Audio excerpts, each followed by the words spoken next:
Hello and welcome दोस्तों। तो स्वागत है आप सभी का आज की इस वीडियो में। आज हम देखने वाले हैं पिनेकल पब्लिकेशन की जो रेगुलर मैथ की बुक होती है उसके मेंसुरेशन की क्वेश्चन नंबर 51 से क्वेश्चन नंबर 60 तक। तो चलिए शुरू करते हैं।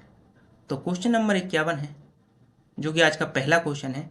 एक कमरे के लिए यदि लंबाई और चौड़ाई एल बराबर 3x प्लस 10 मीटर और पी बराबर 2x प्लस 5 मीटर द्वारा दी गई है तो इसकी चार दीवारों का क्षेत्रफल 60x प्लस 120 वर्ग इकाई है। तो कमरे की ऊंचाई ज्ञात कीजिए। तो यहाँ पर जब किसी जो कमरे की चार दीवारें होती हैं वो एक घनाभ की आकृति बनाती हैं, तो घनाभ का पृष्ठीय क्षेत्रफल, घनाभ का जो पृष्ठीय क्षेत्रफल होता है उसका जो फॉर्मूला होता है वो होता है 2h कोष्ठक के अंदर l प्लस बी। तो यहाँ पर 2h, क्योंकि h की वैल्यू हमें फाइंड करनी है और l बराबर कितना दिया हुआ है, l बराबर दिया हुआ है 3x प्लस में 10 और b बराबर दिया है 2x प्लस में 5। और ये किसके बराबर दिया है, क्योंकि चार दीवारों का क्षेत्रफल क्या है 60x प्लस में 180। यहाँ से 2h और अगर हम 2x और 3x और 2x को जोड़ेंगे तो हमें मिलेगा 5x प्लस में हो जाएगा 15। ठीक है, यहाँ से अगर हम 60 कॉमन ले लें तो हमें मिलेगा x प्लस 3। अगर हम 5 इस वाली इक्वेशन से 5 कॉमन ले लें तो 5 दूनी 10h बाहर निकल के आ जाएगा और x प्लस 3 यहाँ पे हो जाएगा। और यहाँ पे 60 कोष्ठक में x प्लस 3, x प्लस 3 से x प्लस 3 कट जाएगा, यहाँ से h बराबर हो जाएगा 60/10 यानी कि 6 मीटर। ऑप्शन नंबर डी हमारा सही हो जाएगा। चलिए अगला क्वेश्चन देखते हैं। क्वेश्चन नंबर 52 है। यदि त्रिज्या r बराबर 36 सेंटीमीटर के एक वृत्त में चाप की लंबाई l एक त्रिज्य खंड 4l बराबर 3r को संतुष्ट करती है तो त्रिज्य खंड का क्षेत्रफल क्या होगा। तो सबसे पहले हम जान लेते हैं त्रिज्य खंड होता क्या है। तो मान लीजिए एक वृत्त की आकृति है और और इस वृत्त की आकृति के अंदर इसकी जो केंद्र बिंदु है उससे एक परिधि पर एक रेखा खींची और एक और बिंदु हमने परिधि से खींचा। तो इन दो त्रिज्याओं के बीच में जो भाग बचता है उसे कहते हैं त्रिज्या खंड। चूंकि इसकी त्रिज्या है 36 सेंटीमीटर और तो हमें निकालनी पड़ेगी इसकी चाप की लंबाई। ठीक है, तो चाप की लंबाई क्या आ गया, चाप की लंबाई l बराबर 4l बराबर 3r है, यानी कि 4l बराबर 3 इंटू आर बराबर कितना है 36 है। तो हम 36 लेंगे, 4 से काटेंगे 4 नम 36 9 तिया 27, यानी कि जो l की लंबाई आई वो निकल के आई 27 सेंटीमीटर। अब त्रिज्य खंड के क्षेत्रफल का हम फॉर्मूला लगाते हैं। त्रिज्य खंड का क्षेत्रफल का फॉर्मूला जो कि कितना होता है, जो कि होता है 1/2 चाप की लंबाई गुणा में त्रिज्या मतलब कि r। तो यहां से हम वैल्यू रख देंगे 1/2। चाप की लंबाई हमने निकाल ली 27 और त्रिज्या है 36। ठीक है, 18 दूनी 36, 18 का 27 में गुणा करेंगे, 18 सत्ते 126 की 6 हाथ से लाइन 12, 18 दूनी 36 के बाद 37 38 और 10 48 सेंटीमीटर स्क्वायर। कौन सा ऑप्शन है, ऑप्शन नंबर बी हमारा सही हो जाए। चलिए अब देखते हैं अगला क्वेश्चन, बहुत ही टॉप लेवल क्वेश्चन है भाई। चार गायों को नहीं चार गायों को 28 मीटर लंबे एक वर्गाकार खेत के चार कोनों में बांधा गया है ताकि प्रत्येक गाय बगल के कोनों में दो गायों को छू सके। यदि वर्गाकार खेत के अंदर के क्षेत्र में गायों के लिए उपलब्ध घास 22 दिनों के लिए उन्हें खिलाने के लिए पर्याप्त थी तो इन गायों की पहुंच के बाहर की घास कितने दिनों तक उन्हें खिलाने में सक्षम होगी यदि कोई इसे काटता है और इसे चरने योग्य भाग में के अंदर छोड़ देता है। तो इस क्वेश्चन को हम समझते हैं बहुत ही आराम से भाई। तो सबसे पहले हमें ये चीज समझनी होगी कि हमारे पास है 28 मीटर लंबा, ध्यान देना यहाँ पे 28 मीटर लंबा क्या है, एक वर्ग है, वर्गाकार खेत है।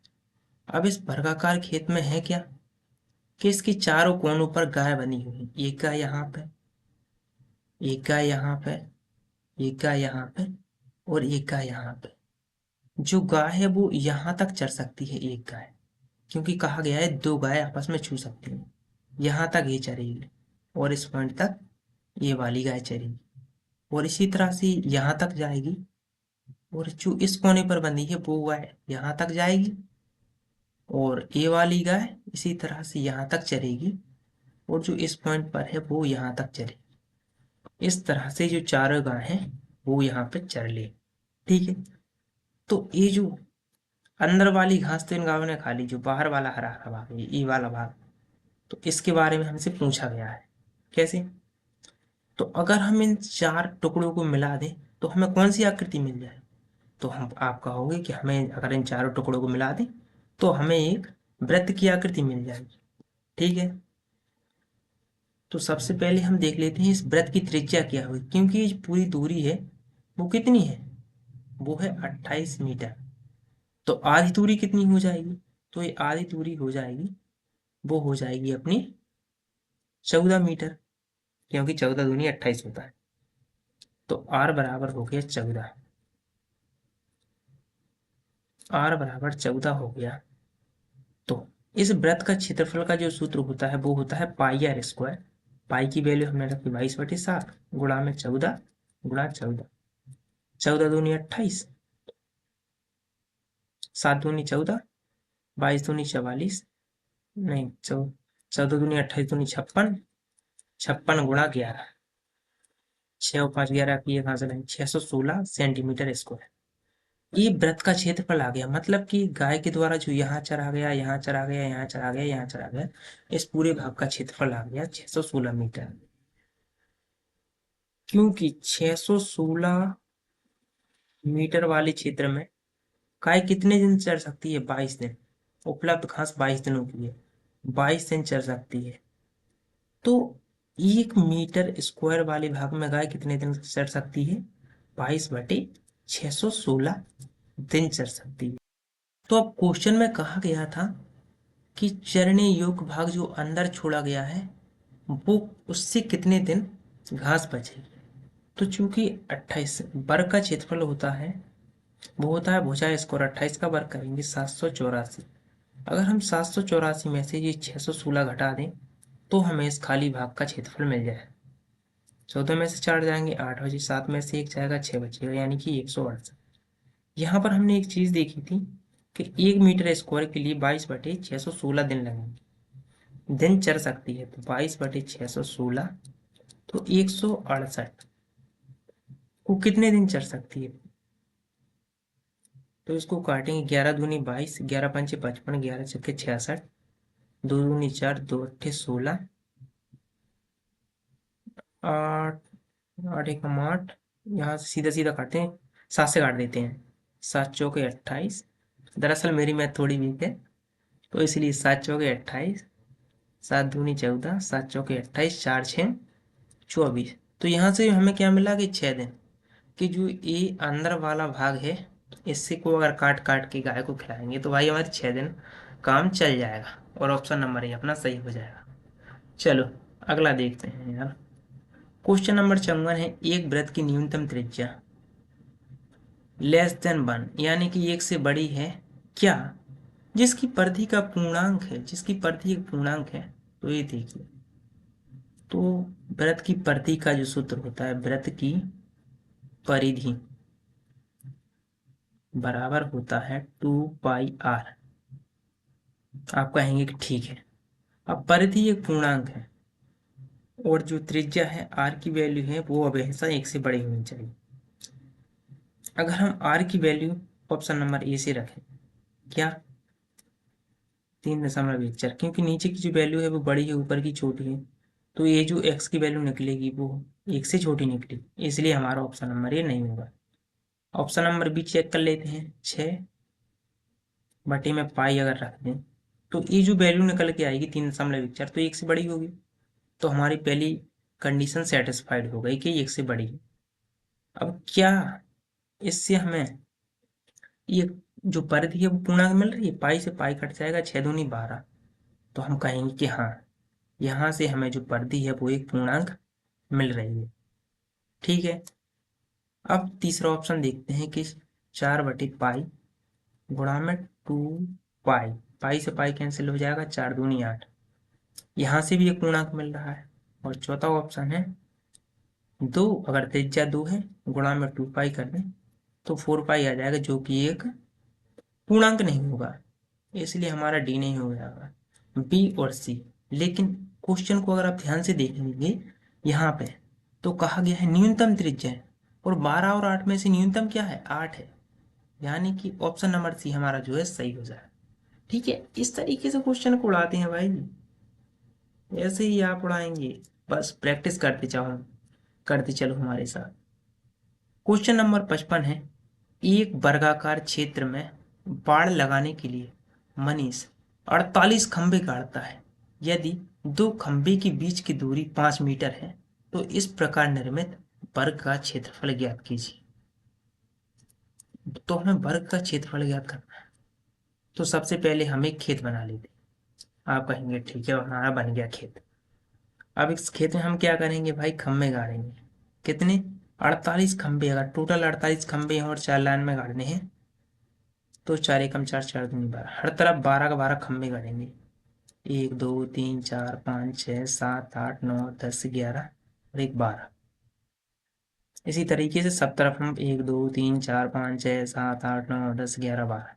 अब मान लीजिए कि 12 इस तरफ पड़ गए, 12 इसी तरह से इस तरफ पड़ा, तो यहाँ पे जो यहाँ से यहाँ तक का जो डिस्टेंस हो जाएगा, क्योंकि जो 12 खंभे गड़े हैं तो इनके बीच का डिस्टेंस कितना हो जाएगा, दो खम्भों के बीच में 5 मीटर का डिस्टेंस है, तो 5 एकम 5, 5 दूनी 10, 5 तीन 15, 5 चौको 20, 5 25, 5 छः 30, 5 सत्ते 35, 5 अट्ठे 40, 5 45, 5 50 और 5 55, 55।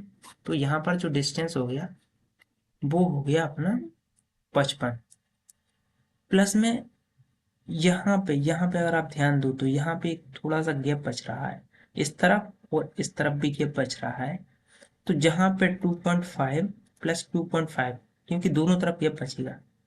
देखो दोबारा समझना, 1 2 3 4 5 6 7 8 9 10 11 12, बचा यहाँ पर एक छोटा सा गैप, तो यही है 2.5 इस तरफ बचा और इस तरह से 2.5 इस तरफ बचा, तो यहाँ से जो गैप निकल के 2.5 जी 2.5 ए, तो 55 प्लस में 5, यानी कि जो इस भुजा की लंबाई हो गई, वो टोटल जो भुजा की लंबाई हो गई वो हो गई 60 मीटर। ठीक है, बस कर दो इसका स्क्वायर, 60 का square 6 6 36 double 0 metre square. Option number B जो है अपना सही हो जाए। ठीक है, चलो अगला देखते हैं। तो क्वेश्चन नंबर 56 है, 5 मिनट के अंतराल में दीवार घड़ी की 6 सेंटीमीटर लंबी मिनट की सुई से निर्मित होने वाले क्षेत्र का क्षेत्रफल कितना होगा। तो देखो सबसे पहले हम क्या बनाएंगे, सबसे पहले हम अपनी घड़ी बनाएंगे। तो ये बना ली भैया हमने अपनी घड़ी। अब इस घड़ी में होगा क्या, ठीक है, 5 मिनट में मिनट की सुई के द्वारा बनने वाला कोण सबसे पहले जो हमें ज्ञात करना है कि यहाँ पर कोण कितना बनेगा, तभी तो हम देख पाएंगे इसके द्वारा निर्मित जो त्रिज्या खंड है उसका क्षेत्रफल कितना होगा। तो देखो घड़ी जब पूरा 1 घंटा घूमती है, यानी कि 60 मिनट, तो 60 मिनट में घड़ी के द्वारा जो बनने वाला कोण होता है वो होता है 360 डिग्री। तो 1 मिनट में जो घड़ी के द्वारा बनने वाला कोण कितना हो जाएगा, 6 36, यानी कि 6 डिग्री।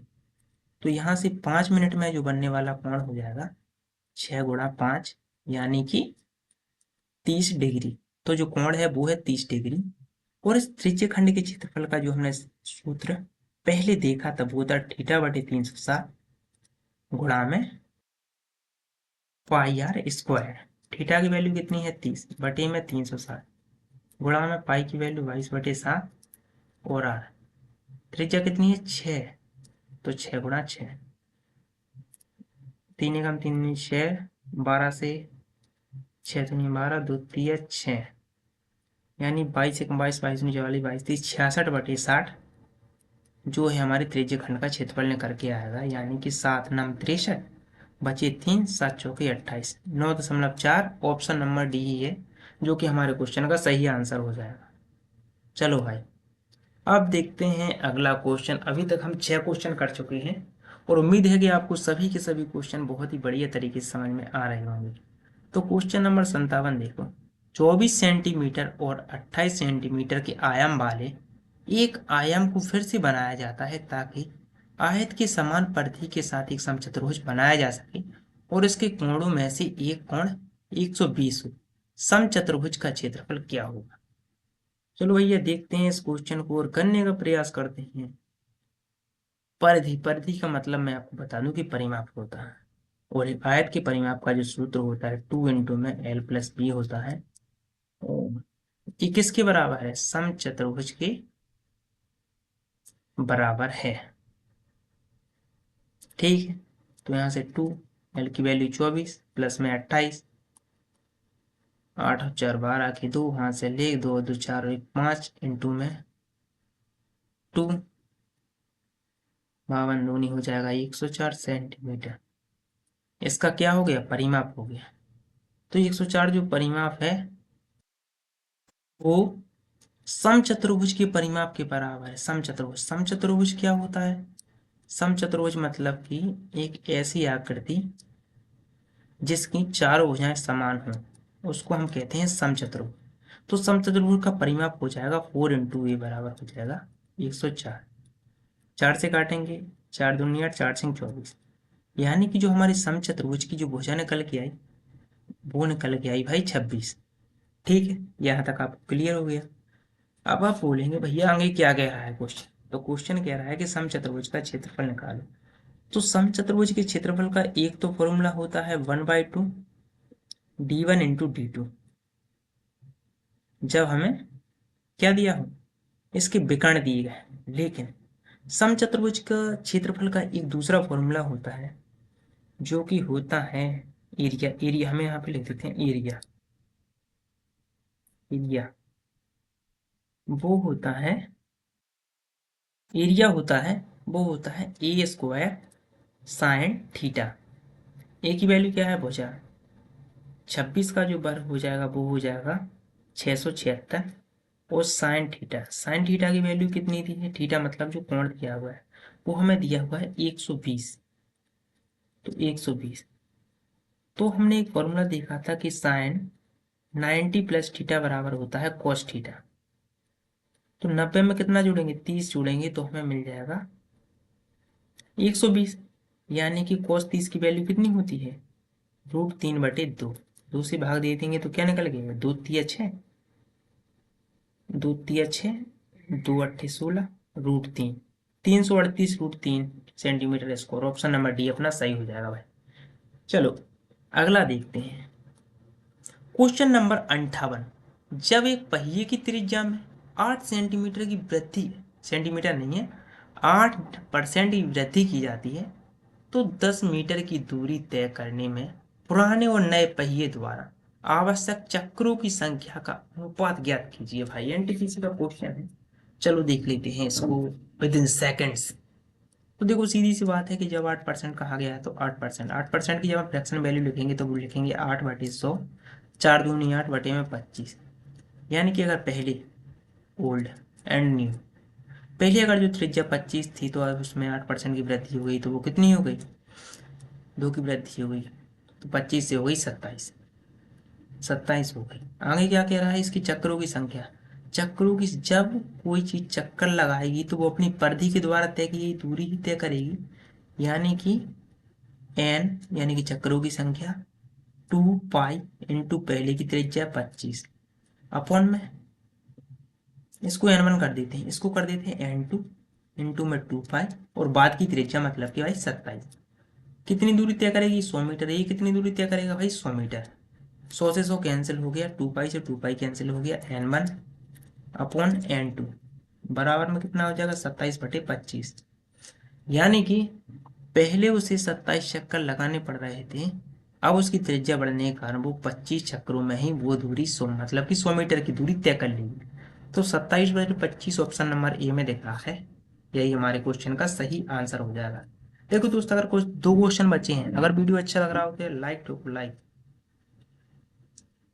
क्वेश्चन नंबर 59, यदि किसी आयत की लंबाई दुगनी कर दी जाए और उसकी चौड़ाई में क्या परिवर्तन करना चाहिए कि उसका क्षेत्रफल वही रहे।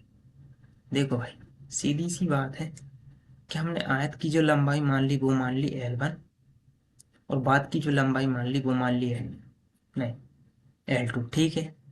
इसकी चौड़ाई हमने मान ली B1 और बाद की जो चौड़ाई मान ली वो मान ली B2।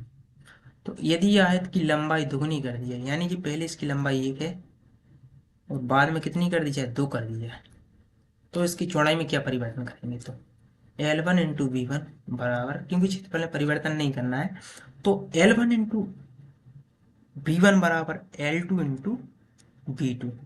L1 की वैल्यू है 1, B1, और L2 की वैल्यू है 2 इंटू में B2। यहाँ से हम B1 अपॉन B2 लिखेंगे तो भाई वो लिख देंगे 2/1, यानी कि अगर पहले जो इसकी चौड़ाई 2 थी अब उसको 1 कर देंगे, यानी कि चौड़ाई आधी हो जाएगी। ऑप्शन नंबर ए जो है अपना सही आंसर हो जाएगा। देखो भाई क्या क्वेश्चन उड़ाया अपन ने विद इन सेकंड। अगला क्वेश्चन देखो, जो कि आज का क्वेश्चन नंबर 60 भाई। 10 सेंटीमीटर भुजा वाले एक घन के ऊपर एक पिरामिड इस प्रकार रखा गया है कि पिरामिड के आधार के पृष्ठ को पूर्णतः ढके हुए हैं। पिरामिड की ऊंचाई घन की भुजा की 3 गुनी है। इस पूर्ण पिंड का आयतन ज्ञात कीजिए। एनटीपीसी 2021 का क्वेश्चन है, चलिए देखते हैं। तो सबसे पहले हम क्या करेंगे, हम इसको समझते हैं कि इसकी क्वेश्चन की भाषा क्या करेंगे कि 10 सेंटीमीटर भुजा वाला हमारे पास एक घन है। तो सबसे पहले हम एक घन ले लेते हैं। हमने एक घन ले लिया, ठीक है। आप कहेंगे ठीक है भाई, हमने एक घन ले लिया। इसकी भुजा कितनी है, इसकी भुजा है 10 सेंटीमीटर। अब इसके ऊपर एक पिरामिड रखा है। अब हम इसके ऊपर एक पिरामिड रख देते हैं भाई।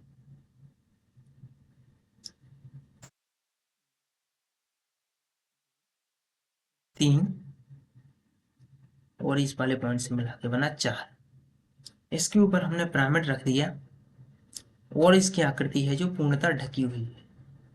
अब क्या करेंगे, इसकी पिरामिड की जो ऊंचाई है घन की ऊंचाई की 3 गुनी है, यानी घन की ऊंचाई 10 है, तो यहाँ से इसकी ऊंचाई कितनी हो जाएगी भाई, 3 गुनी है, मतलब कि 30 इसकी ऊंचाई हो जाएगी।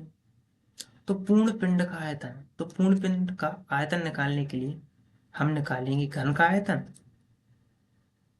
घन का आयतन प्लस में निकालेंगे हम इस पिरामिड का आयतन, पिरामिड का आयतन